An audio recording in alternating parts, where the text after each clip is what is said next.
Steve, I know you've talked about this in the past, but so much focus on Steph getting fouled or getting grabbed, or how much do you tell your team about, like, we know this is coming, or I assume they know it's coming. How braced are you for, okay, we might have to let the officials know about this? Just how big a thing is it for you, knowing that Houston has kind of a history of doing this, like, specifically against Steph? Yeah, I mean, there's a reason teams have to be physical against Steph. I mean, he's the greatest shooter and mover of all time in this game, and so we would try to guard him the exact same way. Everybody's going to try to put their best athletes on him, be physical with him. The game this year in general, the NBA game, is more physical. They're letting more stuff go, and that's all part of the equation. It's not anything we worry about, or we just talk about it. Like, here's our strategy. Here's how they're going to guard us. Ime basically said it after the last game. We're going to foul, and they can't call all of them. And that's there's a long history of that in the NBA. When you go back to Chuck Daly, Pat Riley, there's truth to that. The refs can't call every foul. And by the way, we're a very physical team too. And we've been very good defensively in the playoffs by playing a physical game. So I welcome all of that. The series will unfold, and teams will complain about the officiating. We will, they will. It's all part of it. You've been keen on the past as far as not defending without fouling, but I mean, do you relay that message as far as physicality, make the refs adjust to us also, just like the Rockets are going to make the refs adjust to them? Our message, we don't really message that. What we teach is defend without fouling, and the way you teach that is you work on the technique. No reach. You have to show your hands in the modern NBA, because if you do that, the offensive guy grabs your arm, and we haven't figured that out yet as a league to just call that an offensive foul. So until we do, we got to teach our guys, to show their hands, and everyone around the league has to do the same thing. But like I said, the league's adjusted this year. They're allowing more physicality. They're not calling as many of they used to call it illegal guarding position last year, where you're sliding, you don't reach, there's a little contact, the offensive player flails his arms. Last year, those were free throws. This year, they're letting those go. I think it's been great for the game. So you just have to teach the way the game is officiated, and it's a huge factor, defending without fouling, because we all know the difficulty of scoring on any NBA team off after free throws when they can set their defense up. There have been a number of quote-unquote Steph Stoppers in the past, and it seems like he always has an answer for them eventually, especially throughout a series. What makes him so great at adjusting to that and learning within a series like this? Well, it's his ability both on and off the ball that separates him from any player who's ever played that position, any shooter. There's never been anybody who can shoot like Steph does, off the dribble, off pin downs, in transition, every which way.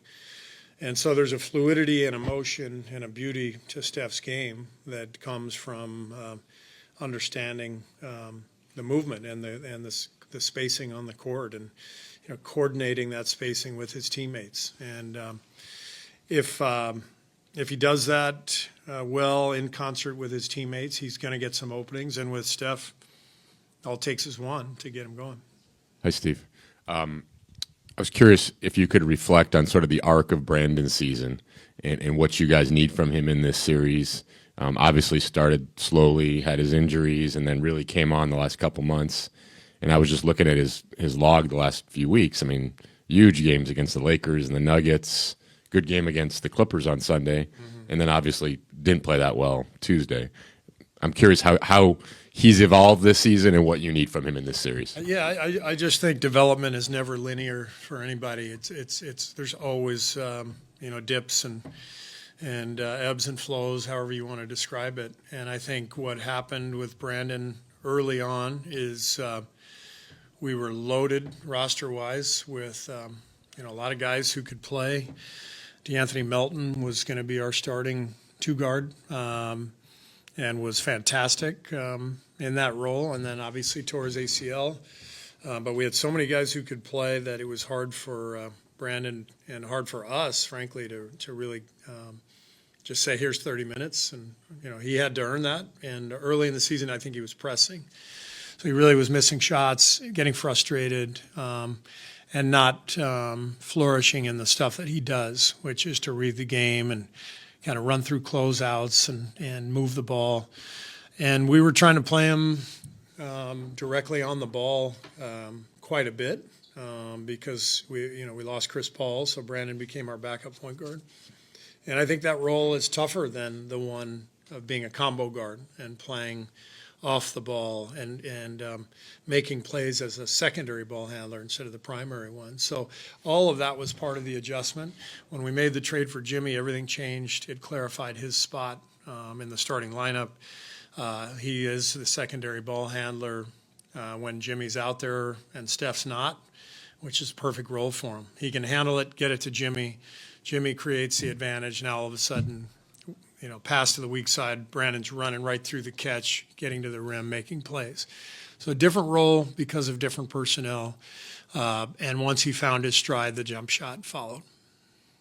Steve, I know you had stressed a couple games ago just the need for getting those loose balls, getting those balls off, keeping them off the offensive glass. Did you see improvements Tuesday night? It seemed like you guys won some of those loose balls and some of those rebounds. But again, probably that will be a priority. Be a huge factor, okay. Yeah, in this series.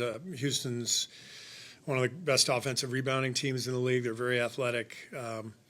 They're good at getting loose balls. We have to have that same mentality that we had against Memphis. We got away from that against the Clippers. For whatever reason, we were not attacking the loose balls and the long rebounds, and that's a must in this series. In this series, you've got Steven Adams and Draymond have a history. Dylan Brooks has a history with you guys. Tari Eason has a history. When there are all these tensions bubbling in a series that's probably going to be very, competitive, do you have to have a strategy in terms of discipline, mentality? I think it's more than anything, it's the reminder that, poise and composure is going to play a huge role in this. I think that's maybe the number one factor for me of getting the 4 days before game one. We have been in a sprint since the Miami road trip, which was at least 3 weeks ago. From that road trip on, we have not been able to get our feet on the ground, just the way the schedule has unfolded and the importance of each game. I feel like winning that Memphis game allowed us to get our feet on the ground. 4 straight days at home. I think Draymond in particular will be rested and ready, and he needed that, frankly. The frustration that I saw with him the last few games as we're fighting like crazy and he's playing the 5, battling Zubats, battling Şengün, battling, Jokic, you name it. The emotion and the energy Draymond has to put forth is incredibly draining. And when he's tired, when he's fatigued, that's when he's most vulnerable, frankly. And he knows that. He and I have talked about it. So the rest, the preparation that's going into this, I think will help all of us be composed and poised, because that's what it takes in the playoffs. Steve, early this season when you were playing everybody, you were a big proponent of pace. You wanted the team to play at a certain speed. And since Jimmy's come aboard, it's almost like you guys have 2 different identities out there. What are the pros and cons of having a team that can play both speeds, or that kind of has to play at both speeds? Well, I look at it as our new identity. It's not 2 separate identities. It's the combination of the ISO and the movement. And when you look at the numbers, our pace hasn't really dramatically changed since we got Jimmy. Our passes per game are about the same. Our assist totals are about the same. So what's different is how we're generating the advantage. You know, every team tries to generate an advantage offensively. With most teams, it's high pick and roll with your best player. We do a lot of that with Steph. With Jimmy, it's ISO. So we've become an ISO team to generate the advantage. But the beauty of it is Jimmy's such a good passer and reader that once he generates the advantage and moves it, now everything we've been doing for 10 years kicks in, and that's when the movement starts. And that's where Guy is amazing, and Gary, and they feel it and they read it, and they're constantly screening for Steph and trying to get him open. And so it's a new identity, but it's really very similar to what we have done for years, because it feeds into that once we play off of Jimmy's ISO.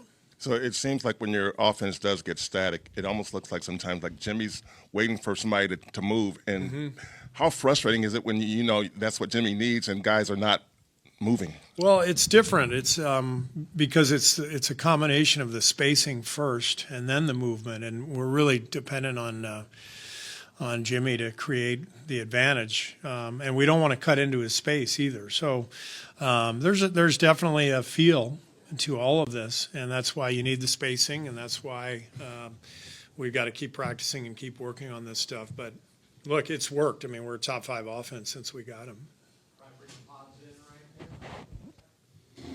Thank you.